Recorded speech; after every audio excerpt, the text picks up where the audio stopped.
chapter 19. In those days Israel had no king. Now a Levite who lived in a remote area in the hill country of Ephraim took a concubine from Bethlehem in Judah, but she was unfaithful to him. She left him and went back to her parents' home in Bethlehem, Judah. After she had been there 4 months, her husband went to her to persuade her to return. He had with him his servant and 2 donkeys. She took him into her parents' home, and when her father saw him, he gladly welcomed him. His father-in-law, the woman's father, prevailed on him to stay, so he remained with him 3 days, eating and drinking and sleeping there. On the 4th day they got up early, and he prepared to leave.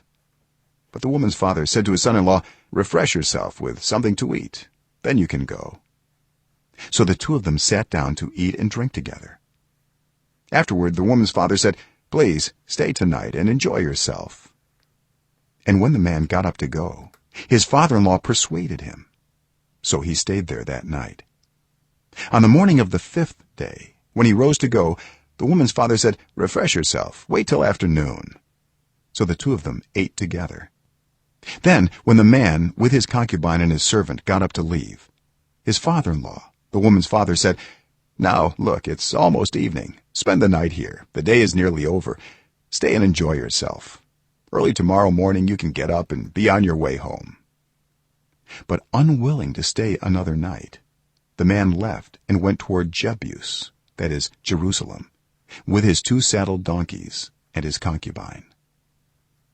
When they were near Jebus and the day was almost gone, the servant said to his master, "Come, let's stop at this city of the Jebusites and spend the night."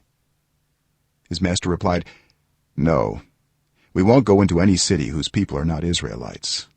We will go on to Gibeah." He added, "Come, let's try to reach Gibeah or Ramah and spend the night in one of those places." So they went on, and the sun set as they neared Gibeah in Benjamin. There they stopped to spend the night. They went and sat in the city square, but no one took them in for the night.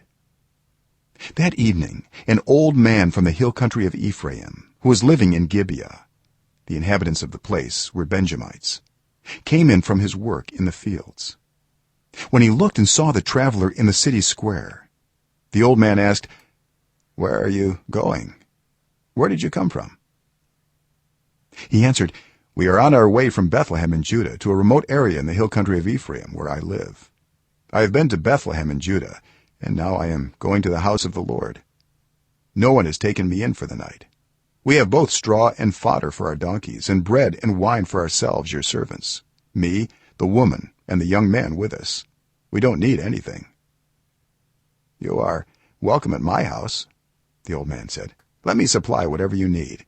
Only don't spend the night in the square." So he took him into his house and fed his donkeys. After they had washed their feet, they had something to eat and drink. While they were enjoying themselves, some of the wicked men of the city surrounded the house. Pounding on the door, they shouted to the old man who owned the house, "Bring out the man who came to your house, so we can have sex with him." The owner of the house went outside and said to them, "No, my friends, don't be so vile. Since this man is my guest, don't do this outrageous thing. Look, here is my virgin daughter and his concubine.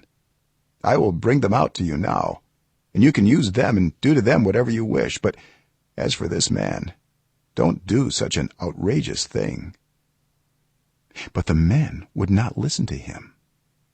So the man took his concubine and sent her outside to them, and they raped her and abused her throughout the night. And at dawn they let her go. At daybreak the woman went back to the house where her master was staying, fell down at the door, and lay there until daylight. When her master got up in the morning and opened the door of the house and stepped out to continue on his way, there lay his concubine, fallen in the doorway of the house, with her hands on the threshold. He said to her, "Get up, let's go." But there was no answer. then the man put her on his donkey and set out for home. When he reached home, he took a knife and cut up his concubine limb by limb into 12 parts and sent them into all the areas of Israel.